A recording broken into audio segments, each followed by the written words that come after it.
Bismillahirrahmanirrahim.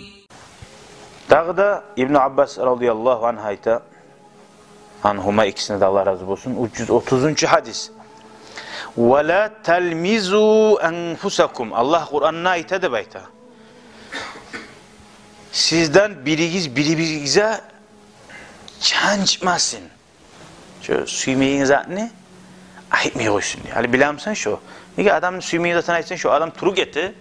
Ya da mesela yüreği bozula. Koy bir arı tatlılıkıyla. Çançmak izleyip Allah da gerurdu. Bu sırmamışsak şu çança deyin zatlarına taydı bayta. Laka aynani di. Seni iki gözün var di. Bili aytuda Arapça. Velin nasi uyun di. Adamların kop gözleri var di.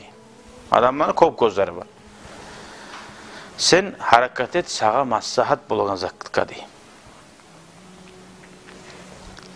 Дорогие зрители, благодарим вас за просмотр. Не забудьте поставить лайк, подписаться на наш канал и нажать на колокольчик, чтобы не пропустить следующее видео.